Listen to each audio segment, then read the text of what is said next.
أعوذ بالله السميع العليم من الشيطان اللعين الرجيم.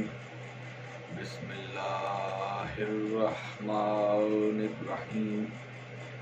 الحمد لله الملك الحق المبين المتصاغر لعظمته جبابرة الطاغين المتخاذل لكبريائه أقطاط المتمردين المقترف بربوبيته سائر الخلق أجمعين. والصلاة والسلام والتحية والإكرام على أشرف النبيين وخاتم المرسلين سیدنا و مولانا ابو القاسم محمد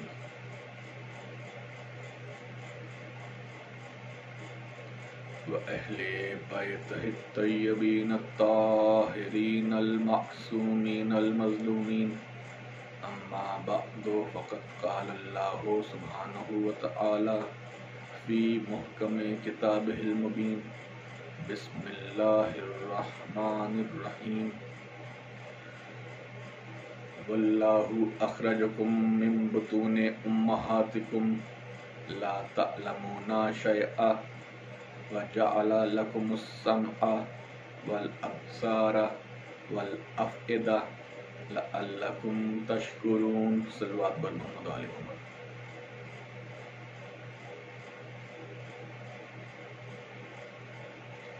عزیزان محترم، سن 1442 ہجری کے اس ماہ رمضان المبارک کے 9ویں روز آج ایک مرتبہ پھر اس پروگرام اے پیارے مسلمانوں آؤ ایک ہو جاؤ کے ساتھ میں آپ کا میزبان سید مدثر علی کرمانی حاضر خدمت ہوں. گزشتہ تقاریر میں توحید اور وجود خدا کے اوپر دلائل اور اثبات حاصل کرنے کے حوالے سے گفتگو آپ ملاحظہ فرماتے رہے ہیں، جس میں ہم نے سائنسی دلائل بھی پیش کیے، جن میں سے فزکس، میڈیکل سائنس اور کمپیوٹنگ پروگرامنگ کے کچھ ایگزامپلز آپ حضرات کی خدمت میں پیش کی گئیں، مثالیں پیش کی گئیں، اور وہاں سے ہم نے وجود خدا کو بھی اور توحید کو ثابت کرنے کی قرآن کی روشنی میں کوشش کی. آج اس کے ساتھ ساتھ گزشتہ مثالوں میں جس مثال کی طرف دوبارہ اشارہ کروں گا وہ مثال آرٹ اینڈ ڈیزائن کی تھی. اس مثال کو بھی استعمال کرتے ہوئے ہم نے توحید اور وجود خدا کو کافی مناسب اور اچھے طریقے سے سمجھنے کی کوشش کی. اسی مثال کو آگے لے کر چلتے ہوئے آج ایک نئی آیہ مبارکہ آپ حضرات کی خدمت میں پیش کرنے کا شرف حاصل کیا گیا. یہ آیہ مبارکہ کہ جس کی تلاوت کرنے کا شرف حاصل کیا گیا، اس کا تعلق سورہ نحل سے ہے، اور سورہ نحل قرآن مجید کا 16واں سورہ ہے، اور اس کی وہ آیت کہ جس کی تلاوت کرنے کا شرف حاصل کیا گیا اس کا نشان 78 ہے. سورہ نحل کی اس 78ویں آیت میں یعنی 78th آیت میں پروردگار عالم نے بڑی شان کے ساتھ انسان کی تخلیق کی طرف اشارہ کیا اور ارشاد فرمایا کہ بسم اللہ الرحمن الرحیم. واللہ اخرجکم من بطون امہاتکم. وہ اللہ ہی ہے، واللہ وہ اللہ ہی ہے، اخرجکم من بطون امہاتکم کہ جس نے تمہیں تمہاری ماؤں کے پیٹ سے باہر نکالا. اخرجکم من بطون امہاتکم وہ اللہ ہی ہے کہ جس نے تمہیں تمہاری ماؤں کے پیٹ سے خارج کیا. لا تعلمون شیئا اس کیفیت میں کہ تم کچھ نہ جانتے تھے. تم لا تعلمون تھے تم علم نہیں رکھتے تھے، تم جاہل تھے۔ پھر کیا ہوا اس کے بعد؟ واللہ اخرجکم من بطون امہاتکم لا تعلمون شیئا۔ پھر جب انسان جہالت کی کیفیت میں اور حالت میں اس دنیا میں آ گیا ماں کے پیٹ سے باہر، تو اس کے بعد اللہ نے کیا کیا؟ وَجَعَلَ لَكُمُ السَّمْعَ، ہم نے تمہارے لیے کان عطا کیے تاکہ تم سن سکو۔ وَجَعَلَ لَكُمُ السَّمْعَ، تمہیں سماعت عطا کی۔ وَالْأَبْصَارَ، اور تمہیں آنکھیں عطا کی۔ وَالْأَفْئِدَةَ، تمہیں یہ دھڑکتا ہوا دل عطا کیا۔ لَعَلَّكُمْ تَشْكُرُونَ، اس واسطے سے، اس وجہ سے کہ تم اس اللہ کا شکریہ ادا کر سکو۔ عزیزان محترم، اس سے پہلے کہ توحید اور وجود خدا کے حوالے سے میں اس پوری آیت کی تفسیر بیان کرنے کی کوشش کروں، میں فی الحال آپ حضرات کی توجہ کو اور توجہات کو اس آیت کے آخری لفظ کے اوپر مبذول کروانا چاہوں گا، اور وہ ہے تشکرون۔ پوری آیت کا ایک مرتبہ ترجمہ پھر سن لیجئے۔ وہ اللہ ہی ہے، واللہ اخرجکم من بطون امہاتکم، وہ اللہ ہی ہے کہ جس نے تمہیں تمہاری ماؤں کے شکم سے، بطن سے اس کیفیت میں خارج کیا کہ لا تعلمون شیئا، تم کچھ نہ جانتے تھے، تم بالکل جاہل تھے۔ اس کے بعد وَجَعَلَ لَكُمُ السَّمْعَ وَالْأَبْصَارَ وَالْأَفْئِدَةَ، تو پھر اللہ نے، وہ اللہ ہی ہے کہ جس نے تمہیں اس جہالت سے نکلنے کے لیے کان عطا کیے، سماعت عطا کی، سننے کی طاقت، آنکھیں عطا کی، دیکھنے کی طاقت، اور دل عطا کیے۔ لَعَلَّكُمْ تَشْكُرُونَ، تاکہ تم اس کا شکریہ ادا کر سکو۔ اس لفظ تشکرون کے اوپر آپ کو روکنا چاہوں گا تھوڑی دیر کے لیے، کہ یہ لفظ تشکرون، کہ تم شکر ادا کر سکو، تم اس کے شکر گزار ہو سکو، تم تشکر کر سکو۔ یہاں پر تشکرون کا مفہوم کیا ہے، اور اس آیت میں آخر میں تشکرون رکھنے کی ضرورت کیا تھی، اور خاص طور پر اس تشکرون کا، شکر گزاری کا یہاں پر وہ کیا گہرا لنک ہے، تعلق ہے اس آیت کے ساتھ، جو اللہ کی توحید اور وجود خدا کے ساتھ اسے ملا رہا ہے، جس کی وجہ سے میں نے عرض کیا کہ یہ آیت اللہ کی توحید اور وجود خدا کی طرف اشارہ دے رہی ہے۔ تو اس تشکرون کے اندر وہ کیا راز ہے کہ جس سے یہ بات کھلے گی، یہ راز کھلیں گے کہ اس آیت میں اس دعوے سے اشارہ اللہ کی توحید اور وجود خدا کی طرف ہے۔ عزیزان محترم، انسان کسی کا شکریہ کیوں ادا کرتا ہے؟ شکریہ ادا کیا جاتا ہے جنرلی دو وجوہات سے۔ آپ کے پاس کوئی شے نہیں ہے، آپ کسی سے مانگتے ہیں کہ برائے کرم، برائے مہربانی مجھے یہ چیز عطا کر دیجیے، میرے پاس یہ نہیں ہے، آپ کے پاس ہے، آپ دے سکتے ہیں، اور آپ کی اس التجا کو، اس التماس کو معاف فرمائیے، اس التماس کو سنتے ہوئے، قبول کرتے ہوئے وہ شخص آپ کو وہ شے عطا کر دے تو پھر آپ اس کا شکریہ ادا کریں گے۔ تو شکریہ ایک تو اس وجہ سے ادا کیا جاتا ہے کہ آپ کے پاس کچھ نہ تھا، آپ نے کسی سے مانگا، اس نے عطا کیا، آپ نے اس کا شکریہ ادا کیا۔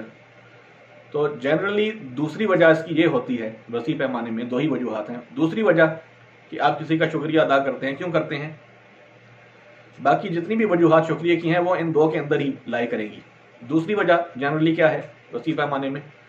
وہ یہ کہ آپ کے پاس، آپ کے اوپر کوئی ایسی شے مسلط ہوئی ہے، کوئی ایسی شے آپ کے اوپر مسلط ہو چکی ہے کہ جو آپ کو نقصان پہنچا رہی ہے، جس کو آپ اپنے سے دور کرنا چاہتے ہیں۔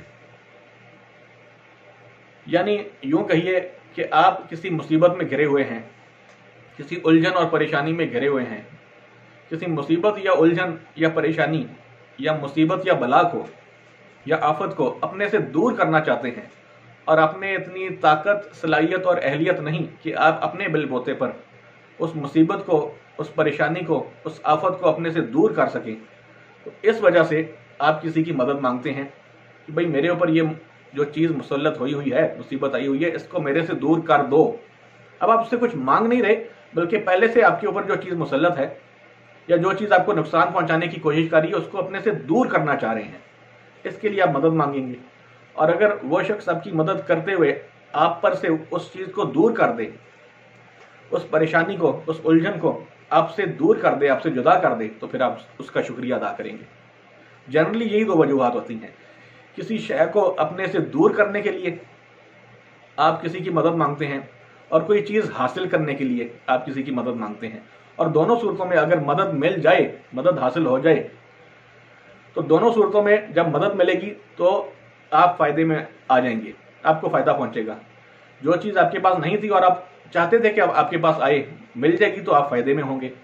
جو چیز آپ کے پاس تھی اور آپ چاہتے تھے میرے پاس نہ ہو، مجھ سے دور چلی جائے، مجھے یہ پریشان کر رہی ہے، یہ شے، یہ الجھن، مصیبت، اور میرے اندر طاقت نہیں اسے دور کرنے کی، اور آپ کوئی طاقت رکھتا ہو اسے دور کرنے کی آپ سے، اور وہ کر دے، پھر آپ فائدے میں آ جائیں گے۔ تو دونوں صورتوں میں آپ کو فائدہ ہوا۔ جنرلی ان دو کیفیتوں میں آپ شکر ادا کریں گے، اس شخص کا شکریہ ادا کریں گے جس نے آپ کو چیز عطا کی، یا جس نے آپ پر سے وہ شے دور کی جو آپ نہیں چاہتے تھے۔ تو شکر گزاری کا اوور آل مفہوم یہی ہے کہ شکر گزاری جنرلی وسیع پیمانے میں ان دو کیفیتوں میں کی جاتی ہے، کہ جب آپ کسی سے فائدہ حاصل کریں، اور فائدہ کچھ لینے کے حوالے سے یا کچھ اپنے سے دور کروانے کے حوالے سے آپ کو پہنچے۔ یہی وجہ ہے کہ اللہ نے یہاں پر یہ لفظ تشکرون رکھا۔ اس تشکرون کے اندر راز یہ ہے کہ اللہ بتانا یہ چاہتا ہے کہ شکریہ اس کا ادا کیا جاتا ہے کہ جو تمہیں کچھ عطا کرے، شکریہ اس کا ادا کیا جاتا ہے جو تم پر سے کوئی مصیبت یا بلا دور کر دے۔ تو اللہ نے پہلے آیت نمبر 163 سورہ بقرہ کی، جو میں نے پہلے دن پیش کی تھی، اس کے اندر اپنی توحید کو بیان کرتے ہوئے یہی لفظ ارشاد فرمائے تھے۔ اور وہ لفظ کیا تھے اگر آپ کو یاد ہوں؟ بسم اللہ الرحمن الرحیم، وَإِلَٰهُكُمْ إِلَٰهٌ وَاحِدٌ لَا إِلَٰهَ إِلَّا هُوَ الرَّحْمَٰنُ الرَّحِيمُ۔ اللہ ہی تنہا عبادت کے لائق ہے، اس کے سوا کوئی اور عبادت کے لائق نہیں ہے۔ کیوں؟ کیونکہ وہ سب سے زیادہ فائدہ پہنچانے والا ہے، رحمان، اور وہ سب سے زیادہ رحم کرنے والا ہے، رحیم، تم سے مصیبتوں کو دور کرنے والا ہے۔ رحمان اسے کہتے ہیں جو فائدہ پہنچائے، جو عطا کرے۔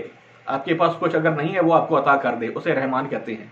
اور آپ کے اوپر کوئی ایسی مصیبت یا الجھن آئی ہوئی ہے جس کو آپ اپنے سے دور کرنا چاہ رہے ہیں، کوئی ایسی طاقت رکھتا ہو کہ آپ پر سے اس الجھن اور مصیبت کو اور پریشانی اور آفت کو دور کر دے، اسے رحیم کہتے ہیں، مرسی۔ اس لیے اللہ کو بینیفیشنٹ اور مرسیفل اس معنی میں کہا جاتا ہے۔ تو اللہ نے اسی لیے کہا کہ جو سب سے زیادہ بینیفیشنٹ ہو، رحمان ہو، مہربان ہو، وہ عبادت کے لائق ہوتا ہے۔ جو سب سے زیادہ مرسیفل ہو، سب سے زیادہ رحم کرنے والا ہو، سب سے زیادہ مصیبتوں کو اور الجھنوں کو دور کرنے والا ہو، پریشانیوں کو دور کرنے والا ہو، اس کی عبادت کی جاتی ہے۔ اور عبادت جب آپ کسی کی کریں، کسی کی پرستش کریں، اللہ کے علاوہ جب آپ کسی کی پرستش کرتے ہیں تو کیوں کرتے ہیں؟ کہ آپ نے یہ دو فائدے حاصل کرنے ہوتے ہیں، کچھ حاصل کرنا ہوتا ہے یا کسی سے نجات پانی ہوتی ہے۔ تو ان دو کیفیتوں میں جب آپ مدد حاصل کریں تو مدد حاصل کرنے کے لیے آپ کو فلیٹرنگ کرنی پڑتی ہے، چاپلوسی کرنی پڑتی ہے، خوشامد کرنی پڑتی ہے۔ تو خوشامد غیر اللہ کی، اللہ کے علاوہ کسی اور کی، تب کی جاتی ہے جب یہ دو فائدے حاصل کرنے ہوں۔ تو ترتیب کیا بنی؟ آپ نے کچھ حاصل کرنا تھا یا کسی چیز سے نجات حاصل کرنی تھی، تو ترتیب یہ بنی کہ آپ نے اس کی پرستش کی جس سے آپ نے فائدہ حاصل کرنا تھا۔ گویا انڈائریکٹلی آپ نے عبادت کا مفہوم لے آئیے یہاں پر، اس کی عبادت کرنے کی کوشش کی، اس کی پرستش کرنے کی کوشش کی، اس کے سامنے آپ نے سر کو جھکا دیا۔ کیوں؟ تاکہ آپ کو فائدہ پہنچ سکے۔ جب آپ نے سر کو جھکا دیا اور وہ شخص آپ سے خوش ہوا آپ کی اس پرستش کی وجہ سے، تو اس نے آپ کو فائدہ پہنچایا، کچھ عطا کر کے یا کسی چیز سے نجات دلا کر، کسی مصیبت سے نجات دلا کر، تو فائدہ پہنچ گیا۔ رحمانیت یا رحیمیت کی صفت آ گئی۔ پہلے پرستش کی آپ نے عبادت، پھر رحمانیت اور رحیمیت آ گئی، فائدہ پہنچ گیا کچھ حاصل کر یا کسی چیز سے نجات حاصل کر کے۔ اور جب آپ نے کچھ حاصل کر لیا یا کسی چیز سے نجات حاصل کر لی، فائدہ پہنچ گیا، رحمانیت اور رحیمیت آ گئی، اب آپ نے اس کا شکریہ ادا کیا۔ تو یہ تھا وہ راز کہ اللہ نے بتانے کی کوشش یہ کی ہے کہ اے لوگوں، یہ دنیا کے جو لوگ ہیں فائدہ عارضی طور پر فائدہ پہنچانے والے، جن کے سامنے تم اس لیے جھکنے کی کوشش کرتے ہو، جن کی پرستش اس لیے کرنے کی کوشش کرتے ہو کہ ان سے عارضی فائدہ اٹھا سکو، کہ وہ تمہیں عارضی طور پر فائدہ پہنچا سکیں، یہ تو وہ ہیں کہ جو تمہیں فائدہ پہنچانے کے لیے پہلے تمہیں اپنے سامنے جھکانے کی کوشش کرتے ہیں۔ یہ وہ ہیں کہ جو پہلے تم سے اپنی پرستش کرواتے ہیں، جو پہلے تمہیں اپنے سامنے جھکاتے ہیں، اس کے بعد فائدہ پہنچاتے ہیں، اور پھر تم ان کا شکریہ ادا کرتے ہو۔ لیکن اللہ ایسا نہیں ہے۔ اللہ وہ ہے کہ واللہ اخرجکم من بطون امہاتکم، اللہ وہ ہے کہ جس نے تمہیں جب تمہاری ماؤں کے پیٹ سے خارج کیا۔ اب آیت کو سمجھنے کی کوشش کیجیے کہ اللہ نے یہاں سے کیوں آغاز کیا، اس سے تشکرون کا اس کے ساتھ جوڑ کیا ہے۔ اللہ یہ ارشاد فرما رہا ہے کہ دنیا کے جو لوگ ہیں وہ ہیں جو فائدہ بعد میں پہنچاتے ہیں، پرستش پہلے کرواتے ہیں، اپنی فلیٹرنگ اور چاپلوسی اور خوشامد پہلے کرواتے ہیں۔ کرو گے تو پھر عنایت کریں گے یا کسی مصیبت سے باہر نکالیں گے، اور پھر تم ان کا شکریہ ادا کرو گے۔ لیکن اللہ ایسا نہیں ہے۔ اللہ کیسا ہے؟ اللہ ہے واللہ اخرجکم من بطون امہاتکم، اللہ وہ ہے کہ جس نے تمہیں جب تمہاری ماؤں کے پیٹ سے خارج کیا تو تم مکمل طور پر جاہل تھے۔ کیا کہنا چاہ رہے اللہ؟ متوجہ کرنا چاہ رہے عبادت کی طرف۔ انسان عبادت کر نہیں سکتا جب تک اس کے پاس علم نہ ہو، عبادت کر نہیں سکتا جب تک اس کے پاس معرفت نہ ہو، معرفت حاصل ہو نہیں سکتی جب تک علم نہ ہو، اور علم ہو نہیں سکتا جب تک انسان دنیا میں آ کے کسی سے سیکھے نہ۔ تو اللہ نے ارشاد فرمایا واللہ اخرجکم من بطون امہاتکم لا تعلمون شیئا، اللہ نے تمہیں تمہاری ماؤں کی شکم سے اور ماؤں کے پیٹ سے اس کیفیت سے باہر نکالا کہ تم مکمل طور پر جاہل تھے۔ یعنی اللہ بتانا یہ چاہ رہا ہے کہ جب تم جاہل تھے تو تم عبادت کا مفہوم بھی پھر نہیں جانتے تھے، کچھ بھی نہیں جانتے تھے۔ جب عبادت کا مفہوم نہیں جانتے تھے، عبادت کی معرفت نہیں تھی، اللہ کی معرفت نہیں تھی، تو پھر عبادت کرتے نہیں تھے۔ جب عبادت کرتے نہیں تھے پھر بھی اللہ نے تمہیں وَجَعَلَ لَكُمُ السَّمْعَ وَالْأَبْصَارَ وَالْأَفْئِدَةَ، پھر بھی اللہ نے تمہیں یہ تین نعمتیں عطا کی، سماعت، بصارت اور دل، اس لیے کہ تم اس کا شکر ادا کر سکو عبادت کیے بغیر۔ تو اللہ وہ واحد کائنات کا معبود ہے جو بندوں پر رحمانیت اور رحیمیت پہلے نازل کرتا ہے اور عبادت کا حکم بعد میں دیتا ہے۔ یہ ہے اس کی انفرادیت اور وحدانیت، کہ وہ دنیا کے جھوٹے معبودوں کی طرح نہیں ہے کہ کہے کہ پہلے عبادت کرو پھر عطا کروں گا۔ اللہ نے کہا کہ میں نے تمہیں یہ نعمتیں پہلے عطا کر دی تاکہ جب تم دیکھو کہ میں نے ابھی تک اللہ کی عبادت نہیں کی تھی، میں اس کی معرفت نہیں رکھتا تھا، علم نہیں تھا میرے پاس، میں مکمل طور پر جاہل تھا، پھر بھی اس نے مجھے یہ تین نعمتیں عطا کی۔ تو اب اللہ بتانا چاہ رہا ہے کہ پھر اللہ کا حق بنتا ہے کہ اس کا شکریہ ادا کیا جائے، اس لیے آخر میں ارشاد فرمایا لعلکم تشکرون۔ تو عزیزان محترم، یہ تو تھا ایک انداز، ڈائریکٹ انداز، کہ جس میں اللہ تبارک و تعالی نے اپنی رحمانیت، رحیمیت اور کریمیت کے ذریعے اپنی توحید کو واضح کیا، ثابت کیا، اور یہ ثابت کیا کہ چونکہ وہی سب سے بڑھ کر مہربان، سب سے بڑھ کر رحم کرنے والا، سب سے بڑا رحمان اور سب سے بڑا رحیم ہے، اور وہی سب سے بڑا کریم ہے، وہی نوازشات عطا کرتا ہے، وہی رحمتیں عطا کرتا ہے، وہی کرم کی بارش کرتا ہے، اور وہی اس لائق ہے کہ سب سے بڑھ کر اس کا شکریہ ادا کیا جائے۔ تو لہٰذا پھر اسی کی عبادت کرنی چاہیے۔ یہ تھا عبادت کا مفہوم ڈائریکٹلی اس آیت کے حوالے سے جو اللہ نے پیش کیا۔ اب اگر اسی آیت کو وجود خدا سے ریلیٹ کرنا ہے تو اس حوالے سے میں اسی آیت کے ساتھ ایک اور آیت آپ حضرات کی خدمت میں لنک کر کے اسی کے ساتھ پیش کرنا چاہوں گا، جس کے اندر تقریباً یہی بات ہوئی ہے، تقریباً جو اس آیت کے اندر اللہ نے دعویٰ کیا ہے۔ اور وہ آیت ہے قرآن مجید کا 6واں سورہ، سورہ انعام۔ سورہ انعام کے اندر اللہ نے ارشاد فرمایا آیت نمبر 46 میں، 46، سورہ انعام 6واں سورہ قرآن مجید کا آیت نمبر 46 ارشاد ہوا بسم اللہ الرحمن الرحیم قل ارائیتم